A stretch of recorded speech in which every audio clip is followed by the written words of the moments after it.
ಹಿಂದಿನ ಶ್ಲೋಕದಲ್ಲಿ ಸತ್ಯದ ಬಗ್ಗೆ ಭಗವಾನ್ ಶ್ರೀಕೃಷ್ಣ ಅರ್ಜುನನ ಹತ್ರ ಮಾತಾಡೋದು ವಿಚಾರಗಳನ್ನ ನೋಡಿದ್ವಿ.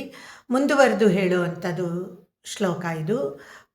ಸತ್ಯಸ್ಯ ವಚನಂ ಶ್ರೇಯಃ ಸತ್ಯಸ್ಯ ವಚನಂ ಶ್ರೇಯಃ ಸತ್ಯಜ್ಞಾನಂತು ದುಷ್ಕರಂ ಸತ್ಯಜ್ಞಾನಂ ತು ದುಷ್ಕರಂ ಯದ್ಭೂತಹಿತಮತ್ಯಂತಂ ಯದ್ಭೂತಹಿತಮತ್ಯಂತಂ ಏತತ್ ಸತ್ಯಂ ಬ್ರವೀಮ್ಯಹಂ. ಏತತ್ ಸತ್ಯಂ ಬ್ರವೀಮ್ಯಹಂ.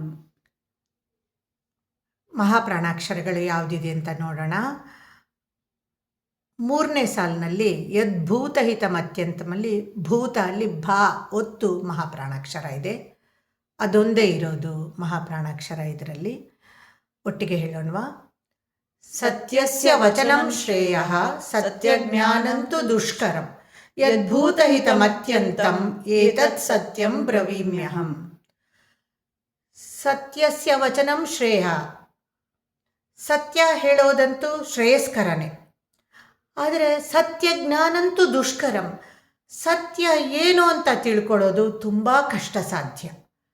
ಯಾಕೆ ಅಂದರೆ ಯದ್ಭೂತಹಿತಮತ್ಯಂತಂ, ಯಾವುದು ಲೋಕಹಿತವಾಗಿರುತ್ತೋ, ಅತ್ಯಂತ ಹಿತವಾಗಿರುತ್ತೋ ಲೋಕಕ್ಕೆ, ಏತತ್ ಸತ್ಯಂ ಬ್ರವೀಮ್ಯಹಂ, ಅದು ಸತ್ಯ ಅಂತಲೂ ಸ್ವೀಕರಿಸಬೇಕಾಗತ್ತೆ ಕೆಲವು ಸಲ ಅಂತ ಹೇಳಿ. ಸತ್ಯ ಏನು ಅನ್ನೋದು ತಿಳ್ಕೊಳ್ಳೋದು ತುಂಬ ಕಷ್ಟ.